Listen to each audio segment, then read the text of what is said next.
Okay, today's April 2nd, 2019, and I wanted to come up with an easier way to drain, flush out my hot water tank. So I wanted to do this 2 years ago when I replaced this tank, and now I'm just getting around to it.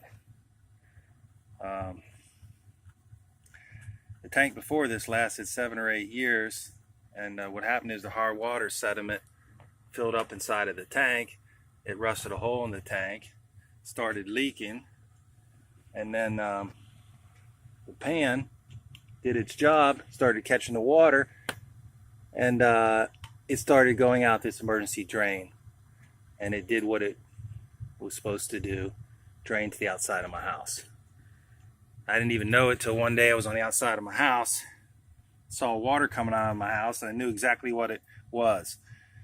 And I was thinking how fortunate I was, because a lot of times that pan drain doesn't work like it's supposed to, and the water overflows over the drain and goes running through the ceiling of your house and causes damage of epic proportions. Some people get the hot water tank put in their garage. If they think about it, I think they put them in the attics to get them out of the way. Keep them out of the way. But if I was building a house from scratch, I would not be putting one in the attic. I'd put it in the basement if you have one, or in the garage. Anyway, the old school way of draining a tank was you'd hook up your hose here, and you turn the pressure off to the tank, open up the emergency relief valve up around the side, and you'd hook the hose, and you would set it out wherever to manually gravity drain the tank with the pressure off and the valve open.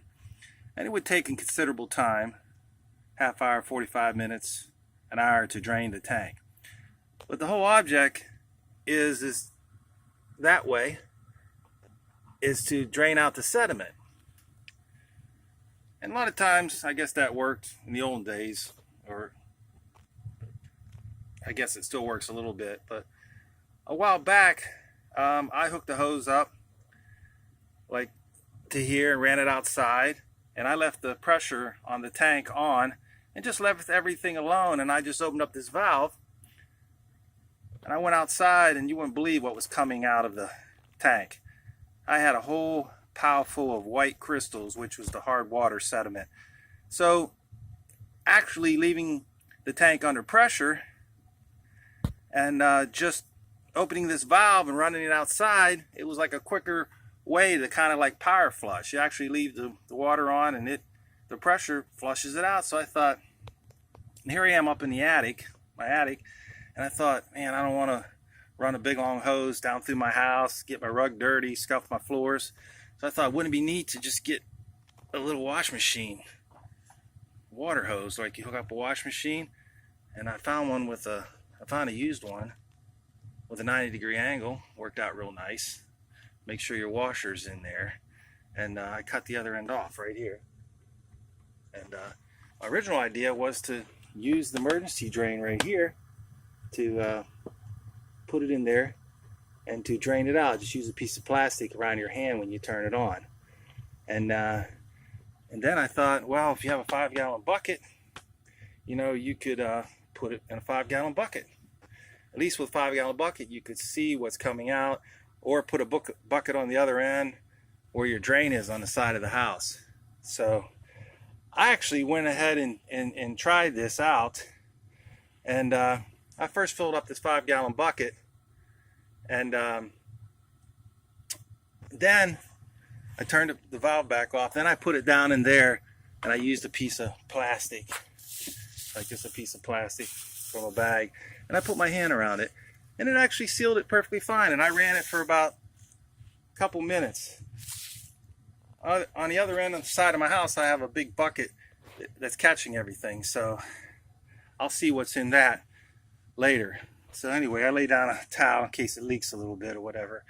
And so I don't know exactly how much sediment is in here. I already had a bucket up here that's been sitting up here, and it had a little rust in the bottom, so that's what that rust color is. As far as sediment, I don't know what I got going on in there, but I filled this bucket up, and So I believe I took out whatever sediment that is or was in the tank. When we're done, I'm just gonna run this back around here, hook it up, and I'm gonna leave it hooked up. Make sure it stays away from the flames and all that. But I'll hook that back up the way it's supposed to be, or just to keep it out of the way. And so anyway, that's that. And hopefully somebody can get some use out of this, keep them from dragging their hose all through their house. It actually worked fine and saved me some hassle. So it worked out exactly how I was hoping it would work out.